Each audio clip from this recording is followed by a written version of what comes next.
issue in Indian economy. Unit number 3, issue in Indian economy. What is unemployment? Unemployment किसको बोलते हैं? जहां पे जो लोग काम करने को रेडी है लेकिन काम मिल नहीं रहा, एबिलिटी भी है, विलिंगनेस भी है, बट काम नहीं मिले, तो वो situation when individual are actively seeking employment, जो एम्प्लॉयमेंट ढूंढ रहे हैं but are unable to find work, जो काम ढूंढ रहे हैं बट काम मिल नहीं रहा. जो people in workforce are working but do not have an appropriate job, या फिर काम कर रहे हैं बट अप्रोप्रिएट जॉब नहीं है, यही होता है अनएम्प्लॉयमेंट. अब नेक्स्ट आंसर बोला गया है, व्हाट आर द कॉजेज और reasons of unemployment in India. तो economics what mention few causes of growing unemployment problem in India. क्या रीजन है उसके? तो इकोनॉमिक स्लो डाउन एक रीजन है. आपका अगर इकोनॉमी स्लो होगा तो एम्प्लॉयमेंट कम होगा, क्योंकि डिमांड कम होगा, डिमांड कम होगा तो एम्प्लॉयमेंट कम होगा. स्ट्रक्चरल चेंजेस इन इकोनॉमी, कई बार आपकी इकोनॉमी में इतना चेंजेस हो रहे हैं, shifting from agriculture to manufacturing and service sector हो रहे हैं, लेकिन उतना स्किलफुल लोग नहीं है. एग्रीकल्चर छोड़ के बहुत लोग इंडस्ट्रीज में या सर्विस सेक्टर में जॉब ढूंढने जा रहे हैं, नौकरी ढूंढने जा रहे हैं, लेकिन प्रॉब्लम ये है कि उनका वो स्किल नहीं है उस टाइप के काम करने का. उनको जो काम आता है उस काम का डिमांड नहीं है, और जिस काम का डिमांड है उनको वो काम उतना बढ़िया से आता नहीं है. Automation and technological advancement, technology इतना जल्दी बढ़ रहा है कि हर समय हर आदमी नया टेक्नोलॉजी से अगर अपडेट नहीं हो रहा है, अपग्रेड नहीं हो रहा है, तो फिर वो काम नहीं पा रहे.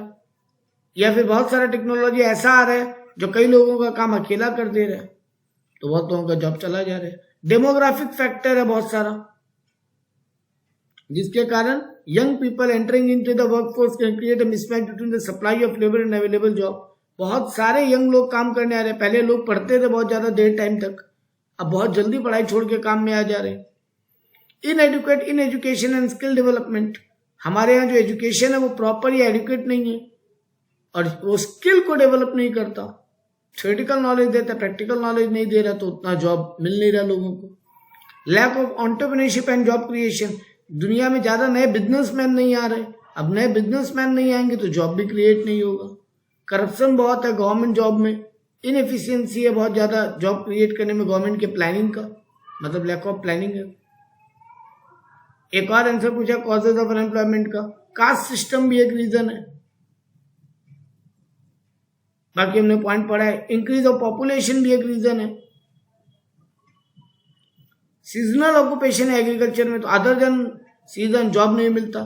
ज्वाइंट फैमिली सिस्टम, अब एक ही फैमिली बिजनेस में सब लोग काम कर रहे हैं, उतने लोगों का रिक्वायरमेंट नहीं है वहां पे. लेकिन कॉटेज एंड स्मॉल इंडस्ट्रीज बहुत सारी बंद हुई, स्मॉल सेक्टर इंडस्ट्रीज बहुत सारी बंद हो गई, जिसके कारण अनएम्प्लॉयमेंट बढ़ गया. इंडस्ट्रियलाइजेशन का ग्रोथ वैसा नहीं हो रहा है जैसा होना चाहिए. लोगों के पास सेविंग कम है, सेविंग कम है तो इन्वेस्टमेंट कम है, इन्वेस्टमेंट कम है तो प्रोडक्शन कम है, प्रोडक्शन कम है तो एम्प्लॉयमेंट कम है. अंडर एम्प्लॉयमेंट बहुत ज्यादा है. आदमी काम तो कर रहा है बट जैसा जॉब उसको मिलना चाहिए वैसा नहीं कर रहा है. कई एरियाज में इलेक्ट्रिसिटी नहीं है, कोयले का कमी है, एनर्जी का रिसोर्स का कमी है, रॉ मटेरियल का कमी है, तो उतना प्रोडक्शन नहीं हो पा रहा, इसलिए जॉब कम मिल रहा है. अलग अलग टाइप के अनएम्प्लॉयमेंट्स क्या है. ओपन अनएम्प्लॉयमेंट, मतलब जो सामने सामने दिखता है, ये जो लोग खाली बैठे हैं, जॉब नहीं मिल रहा है उनको, रेगुलर इनकम नहीं आ रहा है उनके पास. डिस्गाइज्ड अनएम्प्लॉयमेंट, मतलब काम तो कर रहे हैं बट वैसा कुछ प्रोडक्टिव काम नहीं कर रहे हैं. अब एक खेत में 3 लोगों का जॉब का जगह है बट वहां 5 लोग काम कर रहे हैं. 3 लोगों का जगह है लेकिन 5 लोग काम कर रहे हैं, तो लग तो रहा है ना 2 लोग और काम तो कर ही रहे हैं बट वैसा कुछ प्रोडक्टिव तो हो नहीं रहा. मैन पावर का बहुत ज्यादा सरप्लस हो जा रहा है, कहीं पे उतना लोगों का रिक्वायरमेंट ही नहीं है, तो zero marginal productivity, extra productivity zero हो रहा है. तो ये डिस्गाइज्ड अनएम्प्लॉयमेंट है, दिख नहीं रहा बट एक्चुअली में तो अनएम्प्लॉयमेंट है, क्योंकि उतना कमाई आएगा नहीं. सीजनल अनएम्प्लॉयमेंट थर्ड टाइप हो गया. जब ऑन सीजन है तब जॉब मिल रहा है, जब ऑफ सीजन है तो जॉब नहीं मिल रहा, जैसे ice cream factory, holiday resorts, agriculture area, ये सब में ये प्रॉब्लम है. Chronic unemployment, long term continue, if unemployment अगर लॉन्ग टर्म तक रहे तो धीरे धीरे क्या होता है, बहुत सारा पॉपुलेशन खाली बैठा है, गरीब होता जाता है, उतना पढ़ाई लिखाई सीख नहीं पाता है, उनके फैमिली में और बच्चे पैदा होते हैं, वो भी अनएम्प्लॉयमेंट रहने लग जाते हैं. तो लॉन्ग साइकिल अनएम्प्लॉयमेंट होने का. स्ट्रक्चरल अनएम्प्लॉयमेंट, जैसा जॉब है वैसा आप पढ़ाई लिखाई नहीं करके रखे हो, जैसा पढ़ाई लिखाई करके हो वैसा जॉब नहीं मिल रहा अभी। मान लो अभी फिजिक्स के टीचर का जॉब है बट यहाँ पे अकाउंट्स पढ़े हुए लोग बहुत है, या अकाउंट्स का टीचर का जॉब है बट साइंस पढ़े हुए बंदे बहुत है। तो जिस टाइप का डिमांड है उस टाइप का लोग नहीं आ रहा स्किल लिया हुआ, और जिस टाइप का स्किल है वैसा अभी जॉब का डिमांड नहीं। फ्रिक्शनल अनएम्प्लॉयमेंट मतलब टेम्पररी अनएम्प्लॉयमेंट, कुछ टाइम के लिए unemployment. Lack of correct and timely information नहीं है इसलिए आप कुछ दिन खाली बैठे, काम था बट आपको पता नहीं था वहां पे काम है अभी, या आपने एक नौकरी छोड़ी दूसरी जॉब ज्वाइन करने में अभी 2 महीने का गैप है तो 2 महीने आप खाली बैठे हो, टेम्पररी अनएम्प्लॉयमेंट। साइक्लिकल अनएम्प्लॉयमेंट मतलब जब आपके देश में इकोनॉमिक रिसेशन आएगा, जब बिजनेस बूम पे जाएगा जॉब बढ़ेंगे, जब बिजनेस डाउन साइड जाएगा जॉब गिरेंगे, तो साइकिल चलता है अनएम्प्लॉयमेंट का, अनएम्प्लॉयमेंट का। ये मेनली शॉर्ट रन है, ये सब भी आपके टाइप्स ऑफ अनएम्प्लॉयमेंट है। What do you mean by natural rate of unemployment? Natural rate किसको बोलते हैं? तो natural rate of unemployment represent the lowest unemployment rate where the inflation is stable or unemployment rate that exists with non-accretional inflation. Inflation अभी पूरा stable है तब कितने कम से कम लोग हैं जो अनएम्प्लॉयड है। Lowest unemployment where inflation is stable. According to the general equilibrium model of economics, natural unemployment is equal to the level of unemployment of a labor market in perfect equilibrium. जहां perfect equilibrium है वहां पे unemployment का level क्या है labour लोगों का, that is natural rate of unemployment. यानी difference between worker who want a job at the current wage rate and those are willing and able to perform such work. कितने लोग job ढूंढ रहे हैं इस पर्टिकुलर वेज रेट में और कितने लोग एबल है उस काम को परफॉर्म करने के लिए, इसको बोलते हैं natural unemployment. Do you think that full employment means zero unemployment? मतलब सबको काम मिले मतलब जीरो लोग अनएम्प्लॉयड होंगे? नहीं, क्योंकि अनएम्प्लॉयमेंट का मतलब है जो लोग एबिलिटी और विलिंगनेस रखते हैं पर्टिकुलर वेज रेट में काम करने का बट उनको काम नहीं मिल रहा। जितने लोग एबिलिटी रखते हैं विलिंगनेस रखते हैं उस पर्टिकुलर वेज रेट में काम करने का, उन सबको जॉब मिल गया, that is full employment. But इसका मतलब ये नहीं कि देश में सबको काम मिल गया। जिनका मन नहीं है, जिनका ताकत नहीं है काम करने का, बच्चे, बूढ़े, अपंग, या बहुत ज्यादा पैसा है या वो वाला काम करने का मन नहीं है, उनका काउंटिंग नहीं होता। तो full employment depends situation with no involuntary unemployment. No involuntary, voluntary मतलब अपने मन से जॉबलेस होना। यहां बोल रहे हैं जो मन से जॉबलेस नहीं है, उसमें ताकत ही नहीं है वो काम करने का, वो लोग अनएम्प्लॉयमेंट है, वो लोग अनएम्प्लॉयड है, उनको नहीं काउंट करते। तो जो लोग फुल्ली एफिशिएंट है और काम करने का मन भी एग्जिस्टिंग वेज रेट में, उन सबको काम मिल जाए, वही है full employment.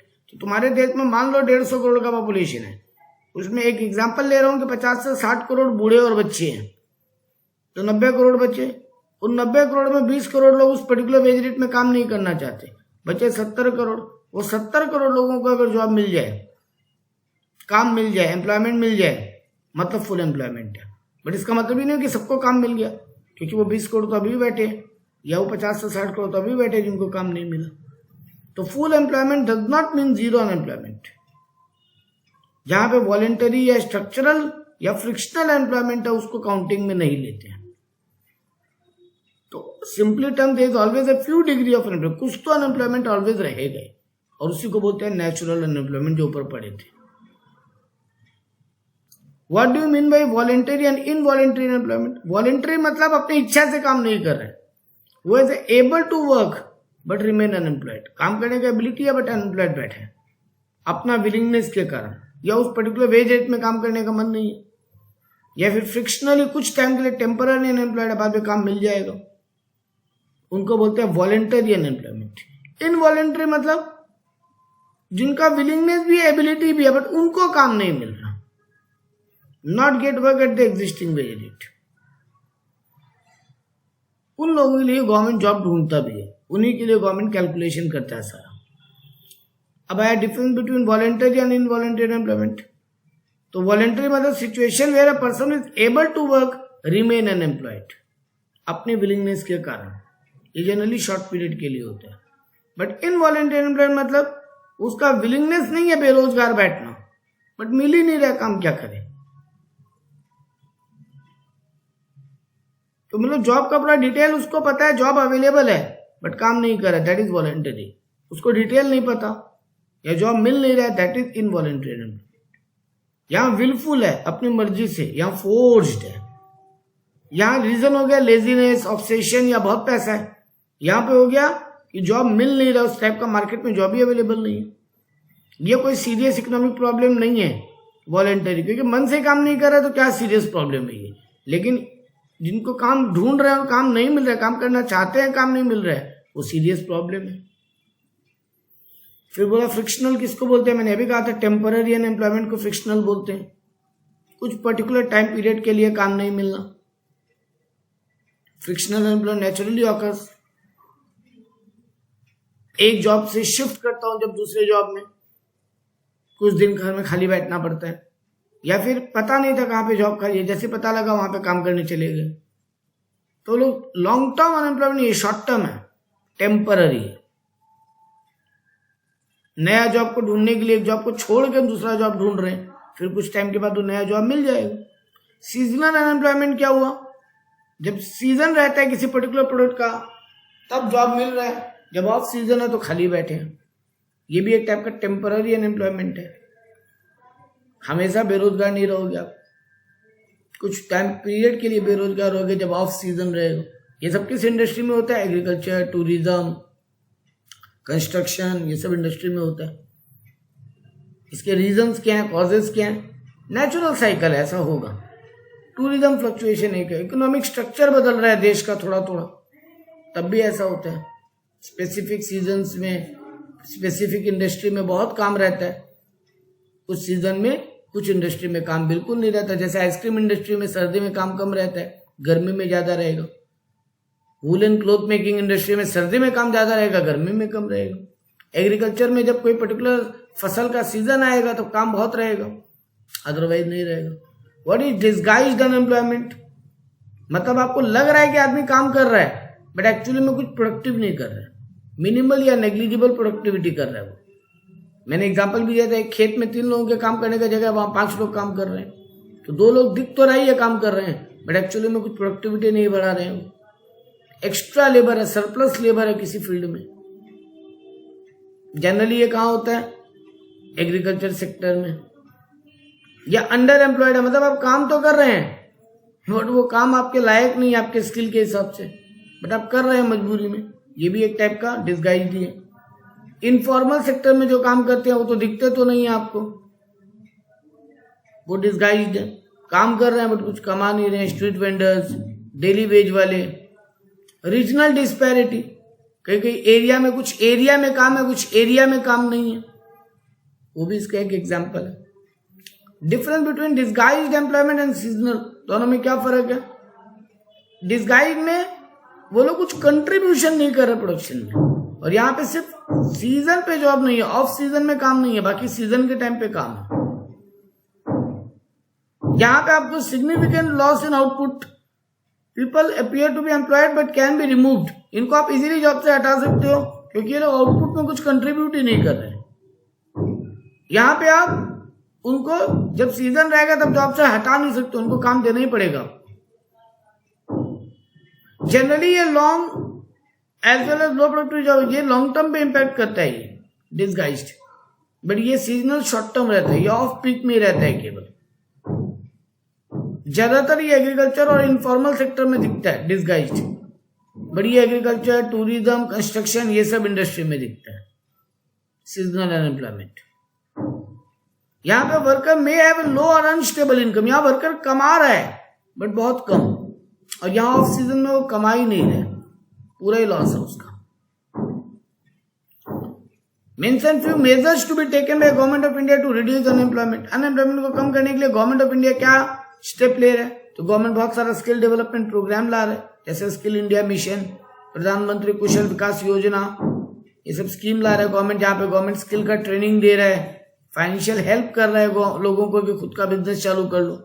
Skill India mission में गवर्नमेंट ट्रेनिंग दे रहा है, एजुकेशन दे रहा है वोकेशनल, किसी को प्लम्बरिंग का काम सिखा रहा है, किसी को इलेक्ट्रिशियन का काम सिखा रहा है, किसी को मेकअप का काम सिखा रहा है। प्रधानमंत्री कौशल विकास योजना में गवर्नमेंट आपको फाइनेंशियली हेल्प भी कर रहा है और ट्रेनिंग भी दे रहा है, पैसा भी दे रहा है कि आप खुद का बिजनेस सेट कर पाओ। बहुत सारे एम्प्लॉयमेंट जनरेशन स्कीम चलता है, जैसे मनरेगा, Mahatma Gandhi National Rural Employment Guarantee Act. यहाँ पे आपको 100 डेज का काम हर फैमिली में से एक आदमी को दिया जा रहा है रूरल एरिया में। दीनदयाल अंत्योदय योजना, ये भी एक नेशनल रूरल लाइवलीहुड मिशन है, मनरेगा की तरह ही। यहाँ पर भी रूरल पुअर लोगों को सेल्फ हेल्प ग्रुप के थ्रू काम दिया जा रहा है, उनका खुद का ग्रुप बनवा दिया जा रहा है और उनको थोड़ा फंडिंग कर दिया जा रहा है उस एरिया के लोगों को। Entrepreneurship develop startup India scheme लाया गया 2015 में, गवर्नमेंट टैक्स बेनिफिट दे रहा है, गवर्नमेंट इजीली वो बिजनेस को हेल्प कर रहा है फाइनेंशियली। गवर्नमेंट आपको रूल रेगुलेशन में सिंपल कर दे रहा है कि खुद का स्टार्टअप बिजनेस चालू कर लो। प्रधानमंत्री मुद्रा योजना, गवर्नमेंट एक अच्छा खासा फंड साइड में रख दे रहा है लोन देने के लिए। गवर्नमेंट बैंकों को बोल रहा है कि लोगों को लोन दो और हम गारंटी देंगे उनके बिहाफ में, बिना सिक्योरिटी के उनको लोन दो, छोटा छोटा अमाउंट का, ताकि वो लोग खुद का बिजनेस सेटअप कर सके। पब्लिक सेक्टर एम्प्लॉयमेंट, गवर्नमेंट बहुत सारा गवर्नमेंट इंडस्ट्रीज में जॉब बढ़ा रहा है, वैकेंसीज फिलअप कर रहा है ताकि लोगों को काम मिले वहां पे गवर्नमेंट सेक्टर में। एम्प्लॉयमेंट एक्सचेंज मॉडर्नाइजेशन, गवर्नमेंट एक एम्प्लॉयमेंट एक्सचेंज बोल के डिपार्टमेंट खोला है, ऑनलाइन एक प्लेटफॉर्म खोला है गवर्नमेंट, जहां पे आपको अपना बेटर जॉब ढूंढने के लिए, मैच करने के लिए ऑप्शन दे रहा है, ऑनलाइन ले आया। एम्प्लॉयमेंट एक्सचेंज एक गवर्नमेंट का डिपार्टमेंट है, जहां पे पुराने जमाने में क्या होता था, आप फॉर्म फिलअप कर देते थे और कंपनियों को जब आपके लिए कुछ जॉब होता था गवर्नमेंट से कांटेक्ट करती थी और आपको कॉल करके इंटरव्यू के लिए बुला लेती थी। लेकिन अभी क्या हो रहा है, ये ऑनलाइन ले आए, आप अपना जॉब खुद मैच करो वहां पे और अप्लाई करो कंपनियों में। एमएसएमई को डेवलप करने पे फोकस किया जा रहा है, माइक्रो स्मॉल मीडियम एंटरप्राइजेस को लोन देने के लिए गवर्नमेंट बहुत सारा स्कीम ला रही है, सब्सिडीज दे रही है, गवर्नमेंट उन बिजनेस को ट्रेनिंग दे रही है, उनको एक्सपर्टाइज का एडवाइस दे रही है। सेक्टर स्पेसिफिक इंसेंटिव लेके आ रहे हैं, गवर्नमेंट बोल रहा है हम एग्रीकल्चर के लिए ये प्लान करेंगे, मैन्युफैक्चरिंग के लिए ये, सर्विस के लिए ये, मतलब सेक्टर वाइज गवर्नमेंट अलग अलग स्कीमें ला रही है। जैसे आत्मनिर्भर भारत अभियान, ये भी स्कीम लाया गया गवर्नमेंट के थ्रू। अर्बन एम्प्लॉयमेंट स्कीम, शहरों में जॉब क्रिएशन का गवर्नमेंट ट्राई कर रही है, सेल्फ एम्प्लॉयमेंट का प्रमोट करने के लिए, कि खुद का बिजनेस खुद चालू कर पाओ आप लोग शहरों में छोटा छोटा, ये सब प्लानिंग ला रहा है। Measures to solve unemployment problem, वापस वही है, गवर्नमेंट इंडस्ट्रियल टेक्निक चेंजेस कर रही है, पॉपुलेशन को कंट्रोल करने का कोशिश कर रही है। एजुकेशन सिस्टम को चेंज किया जा रहा है धीरे धीरे, ज्यादा वोकेशनल या ज्यादा प्रैक्टिकल स्कीम्स लेके आ रहे हैं पढ़ाई लिखाई में। एम्प्लॉयमेंट एक्सचेंज को एक्सपैंड कर रहे हैं, ऑनलाइन ला रहे हैं। सेल्फ एम्प्लॉयमेंट को गवर्नमेंट बहुत प्रमोट कर रहा है, ज्यादा से ज्यादा प्रोडक्टिव जॉब ला रहे हैं, जहां पे देश का प्रोडक्टिविटी भी बढ़े तो काम धीरे धीरे और ग्रोथ करे, आपका सैलरी भी बढ़े। वहां पे गवर्नमेंट खुद इंडस्ट्रियल प्रोडक्शन बढ़ा रहा है, ज्यादा प्रोडक्शन होगा तो ज्यादा लोगों को काम मिलेगा। एम्प्लॉयमेंट का प्रोग्राम ला रहे हैं, ऊपर पढ़े। कैपिटल क्रिएट किया जा रहा है, गवर्नमेंट बहुत सारी जगह लोन दे रही है, मुद्रा लोन वगैरह एग्जाम्पल था इसका, ताकि कैपिटल क्रिएट हो और लोग बिजनेस बढ़ाएं अपना। Mention to unemployment alleviation program, 2 program का नाम बताओ तो प्रधानमंत्री मुद्रा योजना, प्रधानमंत्री गरीब कल्याण योजना, मनरेगा, ये सब स्कीम है। मुद्रा योजना में गवर्नमेंट 10 लाख तक का इजीली लोन दे रही है बिना किसी सिक्योरिटी के स्मॉल माइक्रो बिजनेस को। प्रधानमंत्री गरीब योजना में 12% एम्प्लॉयमेंट गवर्नमेंट क्या कर रहा है, गवर्नमेंट बहुत सारा एम्प्लॉयमेंट स्कीम लेके आ रहे हैं, ईपीएफ, प्रोविडेंट फंड, ये सब का स्कीम लेके आ रहे हैं, ताकि आपको फ्यूचर में आपका पैसा सेव हो। महात्मा गांधी नेशनल गवर्नमेंट स्कीम, मैंने अभी कहा था, 100 डेज का जॉब रूरल एरिया में हर फैमिली के एक पर्सन को। व्हाट इज पॉवर्टी, गरीबी क्या है? Mention some causes of growing incidence of poverty in India. India में गरीबी इतना क्यों बढ़ रहा है? तो पॉवर्टी का मतलब क्या है?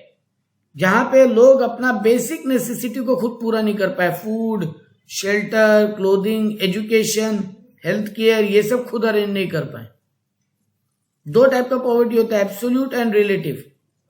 Absolute refers to situation where individual can not meet basic physical need. Absolute poverty किसको बोलते हैं?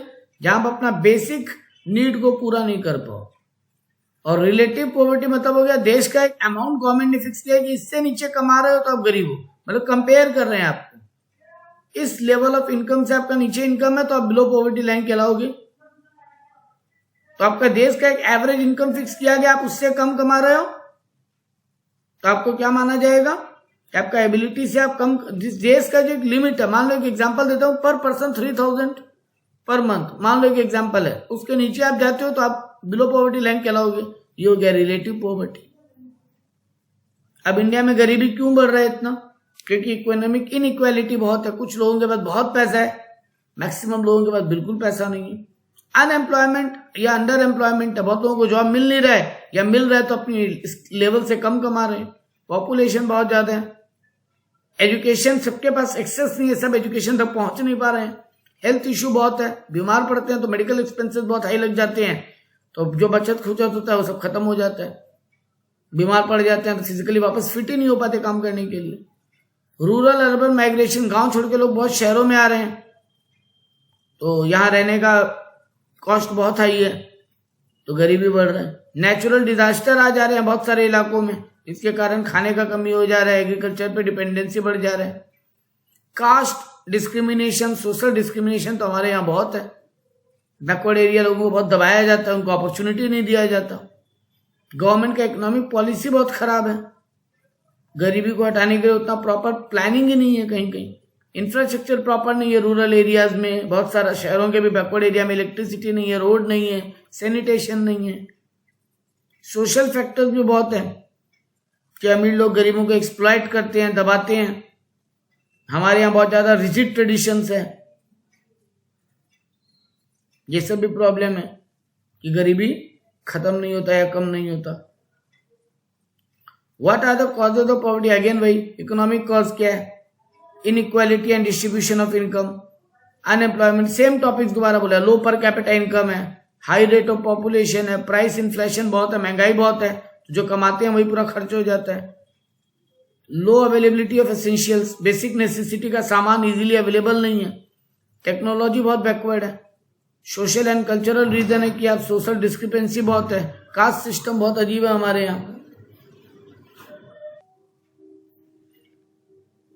पॉलिटिकल कॉजेज बहुत है। पॉलिटिकल पार्टीज बहुत ज्यादा सिर्फ अपने पॉलिटिकल गेन के लिए गरीबों को आगे नहीं बढ़ने देती। हमारे यहाँ एडमिनिस्ट्रेशन प्रॉपर नहीं है, करप्शन बहुत है, ब्यूरोक्रेसी में लोग पैसा खा जाते हैं, स्टाफ लोग, ऑफिसर लोग, ये भी रीजन है। अब आया difference between absolute poverty and relative poverty. तो जहां पे एब्सोल्यूट पॉवर्टी किसको बोलते हैं? जहां आप सर्वाइवल का बेसिक नीड्स भी नहीं खरीद सको, फूड, शेल्टर एंड क्लोथिंग, रोटी कपड़ा मकान। और रिलेटिव क्या हुआ? जहां पे एक गवर्नमेंट ने लेवल सेट किया, उससे कम इनकम को ये कमा रहा है, दैट इज रिलेटिव पॉवर्टी। मतलब हम कंपेयर कर रहे हैं कि बाकियों के मुकाबले देश का एवरेज इनकम के हिसाब से आप कितना कमा रहे हो। तो देश का एक एवरेज इनकम है, आप उससे कम कमा रहे हो तो आप रिलेटिवली पुअर हो। और अगर आप बेसिक नेसेसिटी नहीं खरीद पा रहे हो तो आप absolute poor. Often measure using fix poverty line, ये फिक्स पॉवर्टी है, जबकि ये लाइन ऑलवेज चेंज होगा। एवरी ईयर गवर्नमेंट कैलकुलेट करके बताएगा कि पर्टिकुलर कम्युनिटी के लिए, पर्टिकुलर टाइप ऑफ पीपल्स के लिए, पर्टिकुलर सोसाइटी के लिए, पर्टिकुलर स्टेट के लिए, पर्टिकुलर रीजियन के लिए वो रिलेटिव पॉवर्टी का डेटा क्या है, क्या लाइन है जिसके नीचे हम रिलेटिव पुअर मानेंगे। जबकि एब्सोल्यूट पॉवर्टी देश पूरे दुनिया में फिक्स है, पूरे इंडिया में फिक्स है। आप बेसिक नीड नहीं खरीद पा रहे तो एब्सोल्यूट पुअर। यहाँ पे बेसिक फिजिकल नीड पे फोकस है, जबकि यहाँ पे क्वालिटी ऑफ लाइफ पे फोकस है। यहाँ पे बात हो रहा है कि फूड, क्लीन वाटर, शेल्टर इनका, जबकि यहाँ इससे आगे का बात हो रहा है स्टैंडर्ड ऑफ लिविंग का। ये मेनली डेवलपिंग कंट्रीज में ये पॉइंट चलता है, जबकि डेवलप्ड नेशन रिलेटिव पॉवर्टी का बात करते हैं, क्योंकि वहां पे रोटी कपड़ा मकान का अरेंजमेंट कर ले रहा है सब कोई। बट डेवलपिंग नेशन में भी वही प्रॉब्लम है, रोटी कपड़ा मकान का अरेंजमेंट। यहां पर indicate several deprivation and immediate health risk, ये शॉर्ट टर्म का बात कर रहा है, अभी तुरंत का। ये quality of life, feelings, education, ये सब का बात कर रहा है। फिर बोला पॉवर्टी लाइन क्या होता है, वो बिलो पॉवर्टी लाइन या बीपीएल क्या होता है। पॉवर्टी लाइन मतलब वो बेंचमार्क, वो स्टैंडर्ड मेजरमेंट का बात, जिसके नीचे अगर आप कमाते हो तो आपको गरीब माना गया, बिलो पॉवर्टी लाइन माना गया। मिनिमम लेवल ऑफ इनकम, इससे कम कमाते हो तो आप बिलो पॉवर्टी लाइन। ये country to country, area to area differ करता है। बिलो पॉवर्टी लाइन क्यों कैलकुलेट करना जरूरी है? गवर्नमेंट उसको कैलकुलेट करके पॉलिसी फ्रेम करता है कि कितने लोग अभी भी गरीबी रेखा के नीचे है, तो उनको हम क्या अरेंजमेंट करके दें। सोशल इंडिकेटर सेट करता है कौन किस कास्ट में या कैटेगरी को बिलोंग करेगा, और अवेयरनेस आता है लोगों में भी कि हमको आगे क्या करना चाहिए खुद का लाइफ में। मेन यही आंसर है। गवर्नमेंट ने बहुत सारा क्राइटेरिया सेट किया है कैलकुलेट करने के लिए। एक टॉपिक आता है एग्जाम में बहुत ज्यादा, वेरी वेरी इंपॉर्टेंट है, विशियस सर्कल ऑफ पॉवर्टी। गरीबी का एक सर्कल क्या है? देखो, सबसे पहले एक आदमी गरीब होता है जिसके कारण वो लो प्रोडक्शन होता है। अब लो प्रोडक्शन जब होगा तो लोगों का इनकम भी कम होगा, इनकम कम होगा तो डिमांड भी कम होगा, डिमांड कम होगा तो कैपिटल क्रिएट नहीं होगा, कैपिटल क्रिएट नहीं होगा तो फिर कम इन्वेस्टमेंट होगा, फिर कम इन्वेस्टमेंट होगा तो फिर कम प्रोडक्शन होगा। इससे और आदमी गरीब होता जाएगा, और ये सर्कल में एक बार फंसे तो गरीबी बढ़ता ही चला जाता है, उधारी बढ़ता चला जाता है, गरीब के बच्चे और गरीब होते जाते हैं आगे के लिए। यह है विशेष circle.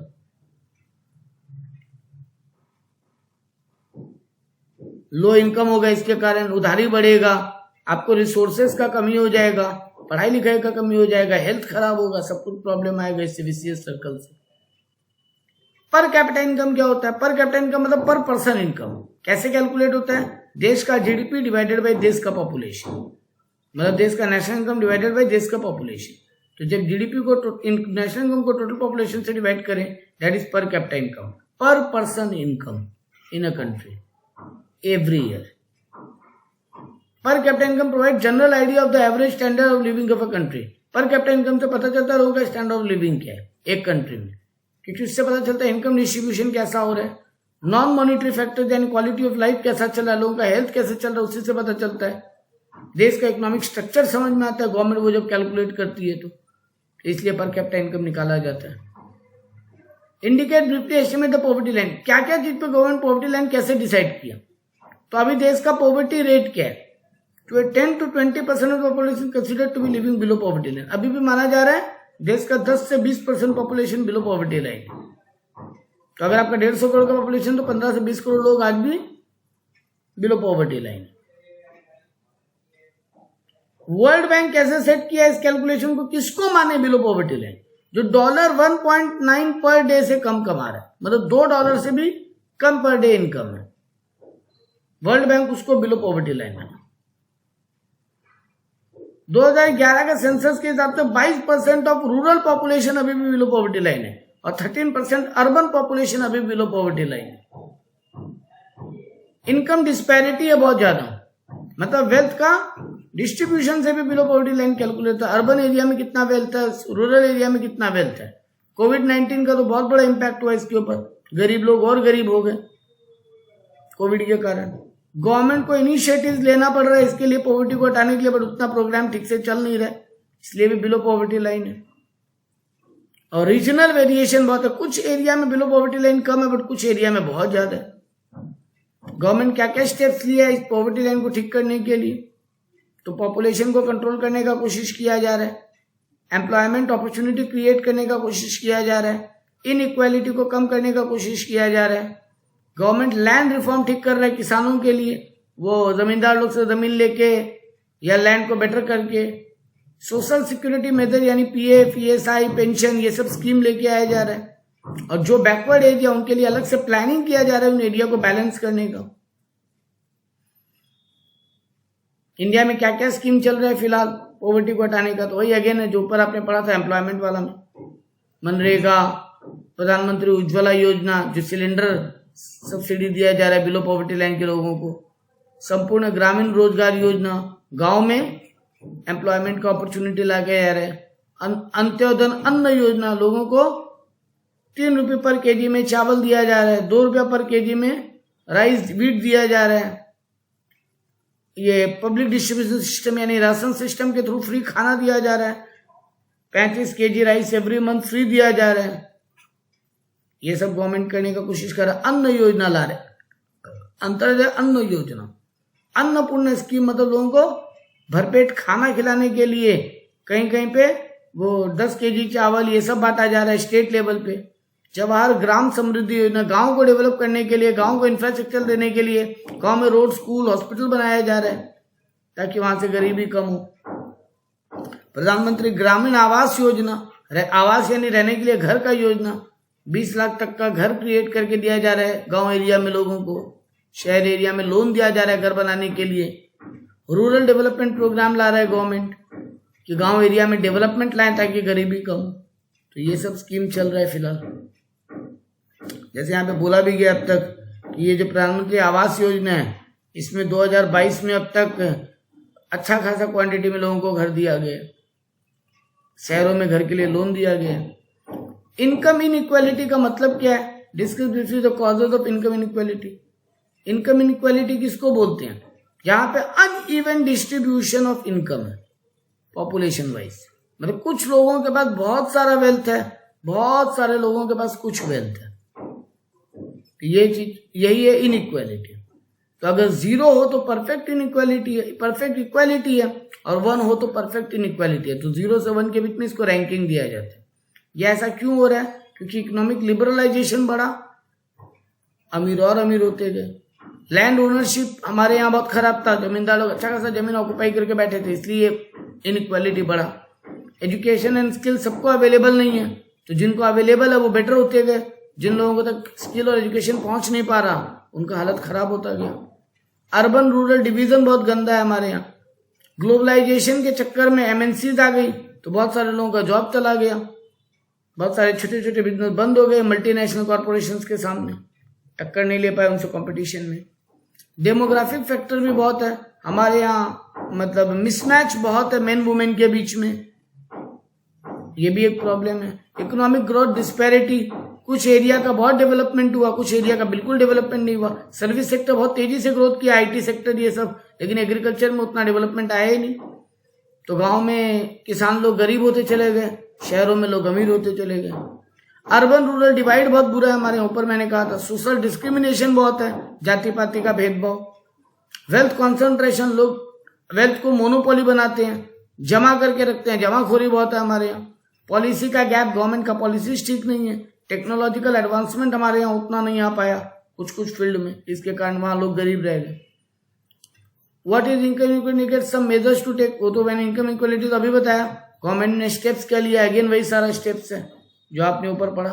MNREGA scheme, national food security, प्रधानमंत्री जन धन योजना, सबका बैंक खाता खुलवाया गया। प्रधानमंत्री आवास योजना अभी पढ़े थे ऊपर। नेशनल हेल्थ मिशन, तो बच्चों को, वुमेन्स को न्यूट्रिशनल फूड देने का काम, इलाज देने का काम। स्किल इंडिया मिशन लाया गया ताकि जो लोग अनस्किल्ड लोग हैं उनको नया नया स्किल सिखाया जाए, इलेक्ट्रिशियन का काम, प्लम्बरिंग का काम। प्रधानमंत्री किसान सम्मान निधि, किसानों को डायरेक्ट उनके बैंक अकाउंट में पैसे ट्रांसफर किए गए। नेशनल फूड सिक्योरिटी, लोगों को फ्री में खाना प्रोवाइड किया, कम रेट में खाना प्रोवाइड किया गया। नेशनल लाइवलीहुड मिशन, गांव में एम्प्लॉयमेंट का अपॉर्चुनिटी लाया गया। सेल्फ हेल्प ग्रुप बनाए गए, किसानों को बोला गया आप लोग अपना ग्रुप बनाओ, उस ग्रुप को गवर्नमेंट बोला हम फंडिंग करेंगे, या आप अपना फंड जुगाड़ो, मिल के काम करो। डायरेक्ट बेनिफिट ट्रांसफर, सब बैंक अकाउंट में पैसा ट्रांसफर का प्लानिंग लाया गया। Write briefly the nature of inequality of the income distribution, India mention some measures adopted. Again वही क्वेश्चन आ रहा है, रीजंस क्या है सोशल इनइक्वालिटी। ये पूरा आंसर ऊपर जो आपने पढ़ा वही है, इस आंसर को दोबारा कुछ पढ़ने को नहीं है, सारी वही चीजें। टैक्स बेनिफिट दिया गया, सोशल सिक्योरिटी प्रोग्राम लाए गए, इंसेंटिव दिया गया। पैटर्न ऑफ इनइक्वालिटी, अगेन वही आंसर है, ये भी पढ़ने का कुछ नहीं है। इन्फ्लेशन क्या होता है? इन्फ्लेशन यानी महंगाई। General price level rise, general price level का बढ़ना इज महंगाई। एक पर्टिकुलर टाइम तक अगर चीजों का प्राइस बढ़ा हुआ ही रह जाए उसको महंगाई बोलते हैं। प्राइस का बढ़ना और गिरना महंगाई नहीं होता। एक पर्टिकुलर टाइम तक प्राइस का एक लेवल मेंटेन रह जाए, फिर उसके नीचे कभी प्राइस नहीं आए, वो महंगाई बढ़ना होता है। तो जनरल प्राइस लेवल राइज हर item wise, food service, goods services, ये सब में। तो इन्फ्लेशन रेट क्या होता है? जो जनरल प्राइस लेवल का जो बढ़ना हुआ, पहले चीज 100 रुपया में आता था और वही चीज 110 रुपया में आ रहा है और उसके नीचे आ ही नहीं रहा प्राइस, मतलब 10% महंगाई बढ़ा। यही हो गया general price level inflation rate. What is demand pull inflation and what is cost push inflation? जब डिमांड बढ़ने के कारण प्रोडक्ट का प्राइस बढ़े, that is demand pull inflation, क्योंकि डिमांड महंगाई को ऊपर से खींचता है, इसलिए that is demand pull inflation.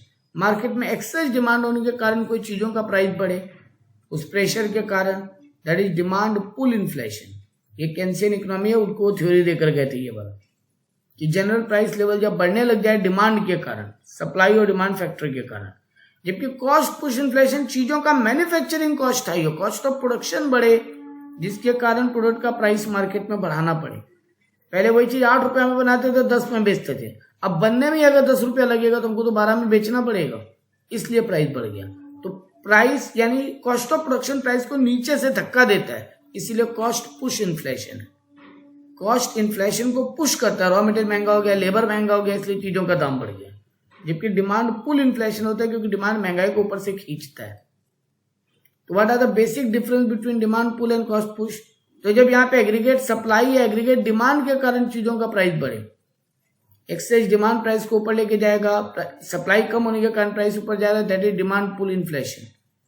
लेकिन जब चीजों का दाम बढ़ने लगे, कॉस्ट ऑफ प्रोडक्शन बढ़ने लगे, रॉ मटेरियल, लेबर, ट्रांसपोर्ट ये सब बढ़ने लगे, इसलिए दाम बढ़ाना पड़े, तो demand pull inflation encourage the increase in their production. Demand pull inflation से प्रोडक्शन और बढ़ेगा, क्योंकि डिमांड आएगा मार्केट में तो प्रोड्यूसर भी तो ज्यादा प्रोड्यूस करेगा, तो ये बेटर है।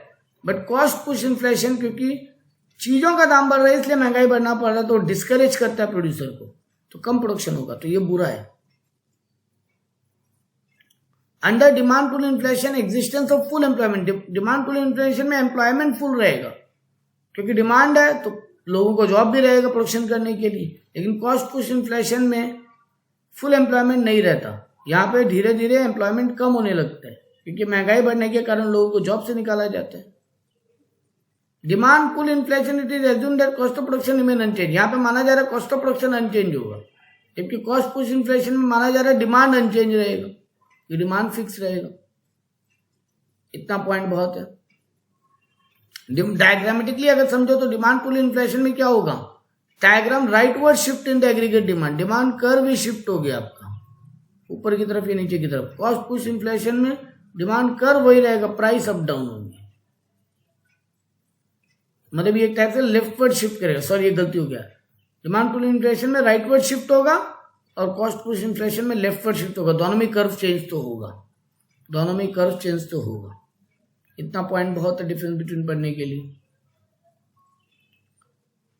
Discuss briefly the principal cause, क्यों कॉस्ट पुश इन्फ्लेशन आता है, क्योंकि आपका कमोडिटी का मैन्युफैक्चरिंग कॉस्ट हाई हो गया, इंपोर्ट महंगा हो गया, अचानक वेजेस बढ़ने लग गए, टैक्स बढ़ा दिया गवर्नमेंट ने, आप ज्यादा प्रॉफिट कमाना चाहते हो इसलिए चीजों का दाम बढ़ा दिए, हाई फूड प्राइसेस आ गया इसलिए बाकी चीजों का भी दाम बढ़ाना पड़ गया, एक्सचेंज डॉलर पाउंड वैल्यू का डिप्रिसिएशन हो रहा है, इंडियन करेंसी डिप्रिशिएट होगा तब भी कॉस्ट पुश इन्फ्लेशन आएगा, ऑयल प्राइसेस का दाम बढ़ जाए, अदर रॉ मटेरियल का दाम बढ़ जाए, होल्डिंग होने लगे, ब्लैक मार्केटिंग वगैरह, अचानक की चीजों का शॉर्टेज आ जाए या चीजों का एक्सपोर्ट का बढ़ने लग जाए, तो अचानक इंडिया में एक्सपोर्ट बढ़ा तो इंडिया में प्रोडक्ट का कमी हो गया तो इंडिया में डिमांड बढ़ गया।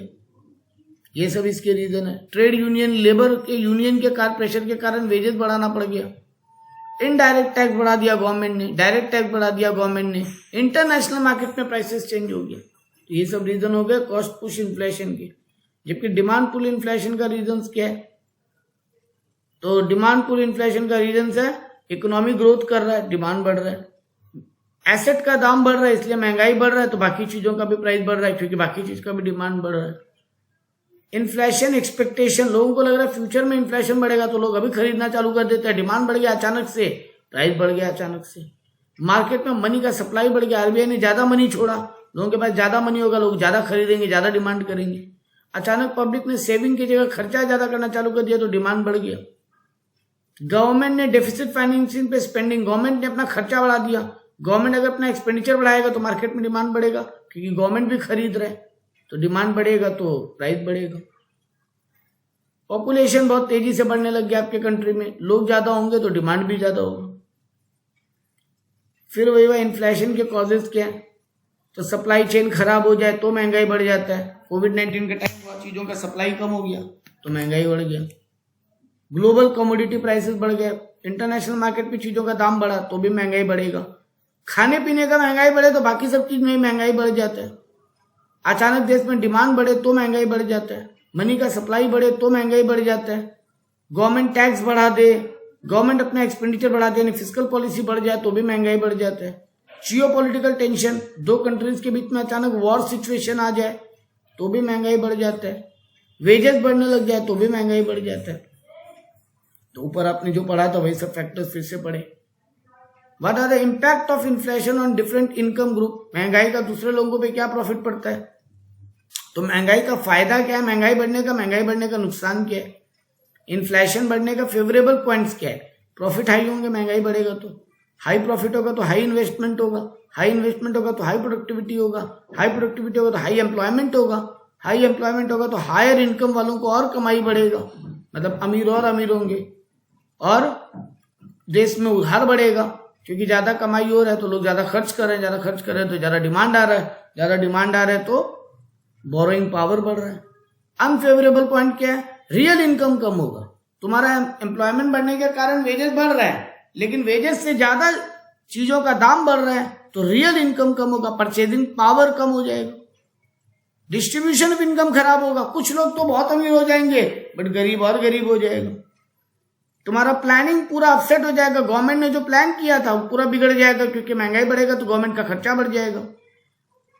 स्पेकुलेटिव इनकम बढ़ने लगेगा, लोगों के पास पैसा ज्यादा आ रहा है, अमीरों के पास, वो शेयर मार्केट में पैसा लगाएंगे और स्पेकुलेशन में, जुआ फटका में कमाएंगे। हार्मफुल इंपैक्ट होगा कैपिटल एक्यूमुलेशन पे, लोग कैपिटल एक्यूमुलेट करने लग जाएंगे इससे बहुत ज्यादा, अमीर लोग। लेंडर विल लूज, क्योंकि मार्केट में जो लोन दे रहे हैं उनको प्रॉब्लम होने लगेगा, क्योंकि अगर महंगाई बढ़ेगा तो इंटरेस्ट रेट बढ़ेगा, लोग लोन कम लेने लग जाएंगे, फिर आगे जाके उनको लॉन्ग टर्म में लोन देने वालों को नुकसान होगा। फिर से वही आया, इन्फ्लेशन का इफेक्ट्स बताओ, परचेजिंग पावर घटेगा, कॉस्ट ऑफ लिविंग महंगा हो जाएगा, सेविंग कम होगा, इन्वेस्टमेंट कम होगा, बिजनेस प्लानिंग का अनसर्टेनिटी बहुत बढ़ने लग जाता है क्योंकि प्लानिंग प्रॉपर नहीं रहेगा महंगाई बढ़ने के कारण। इंटरेस्ट रेट अचानक अप डाउन होने लगेगा, फ्लक्चुएशन होने लगेगा आरबीआई में। इनकम रिडिस्ट्रीब्यूशन खराब हो जाएगा, अमीर और अमीर, गरीब और गरीब। एक्सपोर्ट इंपोर्ट पे बहुत इंपैक्ट पड़ेगा। हाई इन्फ्लेशन के कारण क्या होगा, ग्लोबल मार्केट में एक्सपेंसिव होगा, उसके कारण क्या होगा, एक्सपोर्ट तो बढ़ेगा, इंपोर्ट घटेगा। सोशल अनरेस्ट यानी सोशल सिक्योरिटी बहुत खराब होगा। तो ओवरऑल इन्फ्लेशन कुछ चीजों में फायदा है, कुछ चीजों में नुकसान है। What are the different measures controlling inflation, government inflation को कंट्रोल करने के लिए स्टेप्स क्या क्या लेता है, तो सर मॉनेटरी मेजर्स और फिजिकल मेजर दो है। आरबीआई बैंक रेट बढ़ाएगा, बैंक रेट क्या होता है, जिस रेट पे बैंक्स आरबीआई से लोन लेती है तो बैंक रेट बढ़ा देगा आरबीआई, महंगाई बढ़ेगा तो उसको कंट्रोल करने के लिए। गवर्नमेंट सिक्योरिटीज का सेल बढ़ने लगेगा, ओपन मार्केट ऑपरेशन, वो आरबीआई वाले जो स्टेप पढ़ते हो बैंकिंग चैप्टर में, सब वही पॉइंट्स होंगे यहाँ पे। सीआरआर बढ़ा देगा, एसएलआर बढ़ जाएगा, आरबीआई सब रेट्स को बढ़ा देगा। गवर्नमेंट अपना टैक्सेस को, इन्फ्लेशन को कम करने के लिए टैक्सेस बढ़ाएगा ताकि लोग कम खरीदे और इन्फ्लेशन नीचे आए। गवर्नमेंट अपना खर्चा कम कर देगा, तो फिजिकल मेजर्स में गवर्नमेंट ये सब करेगा। गवर्नमेंट अपना एक्सपेंडिचर कम करेगा, गवर्नमेंट सब्सिडी कम देगा, गवर्नमेंट टैक्सेस को बढ़ा देगा, तो ये सब भी इम्पैक्ट आएंगे महंगाई को कंट्रोल करने के लिए। दो रेमेडीज बताओ taken by RBI to control inflation. अभी तो ऊपर बताया, रेपो रेट बढ़ा देगा, रिवर्स सीआरआर बढ़ा देगा, एसएलआर बढ़ा देगा, रिवर्स रेपो बढ़ा देगा, बैंक रेट बढ़ा देगा। रेपो रेट क्या होता है, जब बैंक्स आरबीआई से शॉर्ट टर्म लोन ले तो जो आरबीआई इंटरेस्ट चार्ज करती है वो रेपो रेट है, और जब बैंक आरबीआई से लॉन्ग टर्म लोन ले और आरबीआई जो बैंकों से इंटरेस्ट रेट चार्ज करे वो बैंक रेट है। रिवर्स रेपो उल्टा हो गया, बैंकों के पास एक्स्ट्रा पैसा पड़ा है वो आरबीआई के पास जमा करता है, तो बैंक्स जो आरबीआई से इंटरेस्ट कमाएगी अपना पैसा वहां डिपॉजिट करने के नाम पे, वो हो गया रिवर्स रेपो। सीआरआर क्या हो गया, बैंक को जो अपने टोटल डिपॉजिट का कुछ अमाउंट आरबीआई के पास डिपॉजिट रखना पड़ता है, और एसएलआर जो अपने पास डिपॉजिट रखना पड़ता है बैंकों को अपने टोटल डिपॉजिट का, ये सबको अप डाउन किया जाएगा।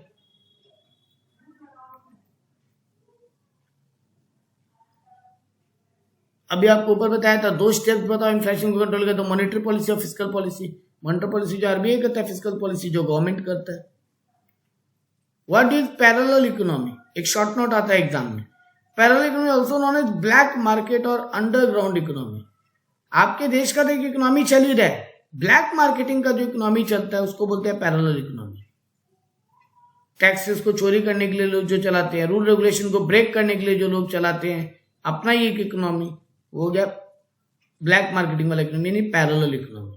इसका कॉमन एग्जांपल है, इनकम बताएंगे नहीं, अनरिपोर्टेड इनकम, इनकम छुपा के रखेंगे, लेबर को ऑफलाइन जॉब पे रखेंगे, इनफॉर्मल, फॉर्मली नहीं बताएंगे मेरे यहाँ कितना लोग काम कर रहे हैं, इलीगल एक्टिविटीज करेंगे, गुड्स के बदले गुड्स देके काम चलाएंगे, बार्टर सिस्टम, टैक्स को चोरी करेंगे, रेगुलर अवॉइडेंस करेंगे रूल रेगुलेशंस को, गरीबी बढ़ेगा इससे, और फॉर्मल इकोनॉमी में ट्रस्ट कम होगा, इनफॉर्मल इकोनॉमी बढ़ने लगेगा बहुत ज्यादा। इनफॉर्मल मतलब कुछ डॉक्यूमेंट नहीं मेंटेन करना, सब कुछ पेपर पे शो नहीं करना, कच्चा का काम करना। तो पैरेलल इकोनॉमी पे शॉर्ट नोट पूछा है, तो अभी मैंने आपको पैरेलल इकोनॉमी का मतलब बताया। जो इनफॉर्मल इकोनॉमी चलता है, ब्लैक इकोनॉमी हमारे यहाँ, ब्लैक मार्केट एक तरीके से तुम बोल सकते हो, कच्चा वाला अकाउंटिंग। तो की फीचर्स क्या है सर? सब कुछ कैश बेस्ड काम होगा, इनकम छुपाया जाएगा, अनएम्प्लॉयमेंट को इनफॉर्मल रखा जाएगा, मतलब बिना पेपर पे दिखाए लोगों को जॉब मिलेगा, इलीगल एक्टिविटी बहुत बढ़ेगी, हाई इसके इफेक्ट क्यों होते हैं, पैरेलल इकोनॉमी क्यों चलता है? क्योंकि टैक्स रेट बहुत हाई है, तो लोग टैक्स चोरी करने के लिए छुपाते हैं सब कुछ। क्योंकि हमारे यहाँ रूल रेगुलेशन बहुत टफ है, तो फॉलो नहीं होता, तो लोग छुपा के काम करते हैं, करप्शन करने के लिए, गरीबी बढ़ाने के लिए, गरीबों को दबाए रखने के लिए, पैसा को चोरी करने के लिए, ये सब चीज होता है। इसका इम्पैक्ट क्या होगा? गवर्नमेंट को टैक्स का लॉस होगा, रिसोर्सेज बहुत बर्बाद होंगे, इनइक्वालिटी बहुत बढ़ेगा, क्राइम और करप्शन बहुत बढ़ेगा। अगेन भाई बोला पैरेलल इकोनॉमी क्या, उसका इम्पैक्ट क्या? फिर से सेम क्वेश्चन है। ब्लैक मनी क्या होता है? तो जो इनकम को गवर्नमेंट को बिना टैक्स दिए, बिना बताए जो इनकम हम छुपा ले अपने पास, डिक्लेयर नहीं करे, जब इनकम को अनरिपोर्टेड रखें टैक्स पर्पस के लिए, टैक्स छुपाने के लिए, वही है ब्लैक मनी। इसमें टैक्स का चोरी होगा, इलीगल एक्टिविटी होगा, ऑफशोर अकाउंट होगा, मतलब पेपर पे सब कुछ शो नहीं करेंगे, अनअकाउंटेड रखेंगे ट्रांजेक्शन को, शेल कंपनियां बनाएंगे, नकली कंपनी बना के काम करेंगे, और इससे इकोनॉमी पे बहुत नेगेटिव इंपैक्ट आएगा। चैप्टर नंबर 4 है इंडियन इकोनॉमिक प्लानिंग क्या है? तो economic planning refers to the process by which government authorities और ऑर्गेनाइजेशन मेक डिसीजन। वो प्रोसेस जिससे गवर्नमेंट ऑर्गेनाइजेशन डिसीजन लेते हैं, उस प्रोसेस को बोलते हैं इकोनॉमिक प्लानिंग। जो गवर्नमेंट डिसीजन लेते हैं, रिसोर्सेज का बंटवारा कैसे करें, प्रोडक्शन कैसे बढ़ाएं, डिस्ट्रीब्यूशन ऑफ इनकम कैसे करें, गुड्स एंड सर्विस कैसे करें डिस्ट्रीब्यूशन, क्या फॉर्मल रूल रेगुलेशन बनाएं, उसी को बोलते हैं इकोनॉमिक प्लानिंग। तो जो गवर्नमेंट या ऑर्गेनाइजेशन जो इंपॉर्टेंट डिसीजंस लेती है इकोनॉमी को लेकर, उसको बोलते हैं इकोनॉमिक प्लान। बजट बनाना, तो गवर्नमेंट गोल सेट करती है, गवर्नमेंट रिसोर्सेज का बंटवारा करती है, गवर्नमेंट कहाँ इन्वेस्ट करना है ये प्लानिंग करती है, प्राइसेस को कैसे कंट्रोल में रखना है ये प्लानिंग करती है, इंडस्ट्रीज के लिए क्या क्या रूल रेगुलेशन होगा ये प्लानिंग करती है। गवर्नमेंट का मेन ऑब्जेक्टिव क्या होता है इसके पीछे, कि देश का इकोनॉमिक ग्रोथ करवाना है, गरीबी को कम करना है। क्यों करती है गवर्नमेंट ये सब प्लानिंग?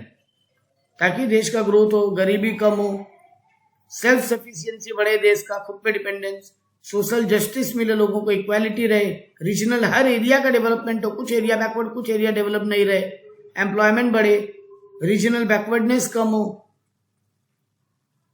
इनकम का इक्वालिटी बढ़े, रीजनल डेवलपमेंट हो, स्टैंडर्ड ऑफ लिविंग बढ़े लोगों का। ये सब के लिए गवर्नमेंट ये सब प्लानिंग करती है। Discuss the need for economic planning in India. क्यों जरूरत है? ताकि सोशल इकोनॉमिक इश्यूज ठीक किए जा सके, ताकि देश का इंक्लूसिव ग्रोथ हो, सबका ग्रोथ हो, कुछ लोगों का ग्रोथ नहीं हो, खाली रिसोर्स का ठीक से बंटवारा हो, रिसोर्सेज बर्बाद नहीं जाए, स्टेबिलिटी रहे देश में, सब चीजों पे नजर रखा जा सके, इवेलुएट किया जा सके, अलग अलग एरियाज में रिफॉर्म्स लाया जा सके, बेटरमेंट लाया जा सके, इंटरवेंशन, मतलब गवर्नमेंट इंटरफेयर कर पाए हर चीज में, सोशल सेफ्टी रहे लोगों का। ये सब चीजों के लिए प्लानिंग जरूरी है। अब बताया discuss the relevance for economic planning in India. तो गवर्नमेंट को स्ट्रेटेजिक डायरेक्शंस में डिसीजन लेने, रिसोर्स का बंटवारा करना चाहिए इसके लिए ठीक से, गवर्नमेंट को इंक्लूसिव ग्रोथ के लिए प्लानिंग करना चाहिए। क्राइसिस मैनेजमेंट कैसे होगा ये पहले से सोच के रखना चाहिए, प्रॉब्लम्स आएगा तो कैसे सोचेंगे। कोऑर्डिनेशन एंड पॉलिसीज में हेल्प करता है ये, इस ऊपर वाला आंसर ये। इन्वेस्टर्स अट्रैक्ट होंगे इससे बहुत ज्यादा, ग्रोथ बैलेंस रहेगा देश का, पब्लिक प्राइवेट का पार्टनरशिप में काम होगा इससे, इसके लिए ये जरूरी है, इसीलिए प्लानिंग। अगेन वही पूछा है, गवर्नमेंट 5 ईयर का प्लान बनाती है, क्यों बनाती है? ताकि देश का इकोनॉमिक ग्रोथ हो, पॉवर्टी कम हो, एम्प्लॉयमेंट बढ़े, देश सेल्फ रिलायंट हो, रीजनल डेवलपमेंट आए, इंफ्रास्ट्रक्चर डेवलप हो, ह्यूमन डेवलपमेंट आए, सोशल स्टेबिलिटी बढ़े, सस्टेनेबिलिटी, फ्यूचर के लिए भी रिसोर्सेज बचे, यही सब के लिए गवर्नमेंट करती है ये सब काम। कितना इकोनॉमिक अचीवमेंट हुआ ये सब पॉलिसी से, कितना फेलियर हुआ? तो इकोनॉमिक ग्रोथ तो आया, पॉवर्टी पहले से तो कम हुआ बट अभी भी बहुत है। इंडस्ट्रियल डेवलपमेंट तो आया, कुछ इंडस्ट्रीज बहुत अच्छा डेवलप हुआ, आईटी सेक्टर, ऑटोमोबाइल, दवाइयों का इंडस्ट्रीज जैसा बहुत डेवलप हुआ। इंडिया का एग्रीकल्चर प्रोडक्टिविटी बढ़ा ग्रीन रिवोल्यूशन के कारण, पहले से इंफ्रास्ट्रक्चर पहले से डेवलप हुआ, हमारा ह्यूमन डेवलपमेंट, एजुकेशन, हेल्थ पहले से बेटर हुआ है। हमारा कई एक एरिया बैकवर्ड एरिया से बाहर आ गया बट अभी भी कुछ एक एरिया है बैकवर्ड। पब्लिक सेक्टर का ग्रोथ भी हुआ बट वहां फेलियर भी है। फेलियर कहाँ कहाँ है? तो अनएम्प्लॉयमेंट बढ़ा है, इनइक्वालिटी अभी भी है देश में, चैलेंजेस बहुत है क्योंकि करप्शन बहुत है, अकाउंटेबिलिटी नहीं है, ब्यूरोक्रेटिक बहुत है, ये नेताओं के चमचे, ओवर एम्फेसिस है हमारा, क्वांटिटी फोकस अभी भी है, क्वालिटी फोकस नहीं है। हम लोग सस्टेनेबिलिटी को ध्यान नहीं रखते कि फ्यूचर जनरेशन के लिए क्या बचेगा क्या नहीं। एरियाज वाइज डेवलप नहीं होता, कुछ एरिया बहुत डेवलप हो गया, कुछ एरिया अभी भी बैकवर्ड है। प्लानिंग अभी भी बहुत ज्यादा हमारा डिपेंडेंट है कि इनएफिशिएंसी बहुत है, मतलब प्लानिंग में भी ये भी प्रॉब्लम है। इसलिए हमारा अभी भी इकोनॉमिक प्लानिंग 5 ईयर जो प्लान गवर्नमेंट बनाया तो सक्सेसफुल नहीं हुआ। लास्ट आंसर है व्हाट इज नीति आयोग? तो नीति आयोग गवर्नमेंट एक डिपार्टमेंट बनाया, अब इकोनॉमिक प्लानिंग डिपार्टमेंट को हटा के national institution for transforming India, पहले इंडिया 5 ईयर प्लानिंग बनाता था प्लानिंग कमीशन की मदद से, अब एक नीति आयोग बनाया national institution for transforming India, जो कि गवर्नमेंट का जनवरी 1 2015 में बनाया था इंडियन गवर्नमेंट। इसके head prime minister Narendra Modi है। इनका मेन ऑब्जेक्टिव क्या है कि गवर्नमेंट में देश में 3 ईयर, 7 ईयर, 15 ईयर ये सब के प्लान बने कि अगले 3 साल में क्या करना है, 7 साल में क्या करना है, 15 साल में क्या करना है। अलग अलग ऑब्जेक्टिव सेट किया गया कैसे इकोनॉमी को आगे बढ़ाना है।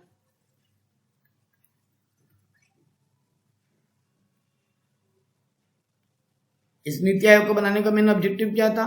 ये गवर्नमेंट को एडवाइस करती है पॉलिसी बनाने में, ये गवर्नमेंट को कोऑपरेट करती है फेडरलिज्म मेंटेन करने में। फेडरलिज्म मतलब इंडिया में कुछ चीजें सेंट्रल गवर्नमेंट चलाती है, कुछ चीजें स्टेट गवर्नमेंट, तो उसमें कनेक्शन लाने के लिए एक डिपार्टमेंट काम करता है। रिसर्च करके देता है गवर्नमेंट को, मार्केट के बारे में सर्वे करके, टेक्नोलॉजी इनोवेशन में कहाँ कहाँ और इम्प्रूवमेंट का दरकार है वो गवर्नमेंट को बताता है। कैसे सस्टेनेबल डेवलपमेंट आएगा ये बताता है गवर्नमेंट को। लोगों से राय लेते हैं ये लोग घूम घूम के सर्वे करके। इनका मेन काम क्या है नीति आयोग का? तो नेशनल डेवलपमेंट लाना, फेडरलिज्म को कोऑपरेटिव बनाना, मतलब स्टेट और सेंट्रल गवर्नमेंट मिलकर काम कर पाए, विलेज लेवल पे प्लानिंग करना, नेशनल सिक्योरिटी के लिए काम करना, देश का सेफ्टी के लिए, सोशल इकोनॉमिक प्रोग्रेस कैसे आएगा, प्लानिंग कैसे बनेगा, पार्टनरशिप कैसे होगा प्राइवेट और पब्लिक का, देश में नॉलेज कैसे बढ़ेगा, इनोवेशन कैसे आएगा, पॉलिसी इंप्लीमेंट कैसे होगी, टेक्नोलॉजी बेटर कैसे होगा, ये सब पे काम करता है ये डिपार्टमेंट। तो ये था आपका पूरा का चारों चैप्टर सेमेस्टर 1 के लिए इकोनॉमिक्स, सेमेस्टर 3 के लिए इकोनॉमिक्स।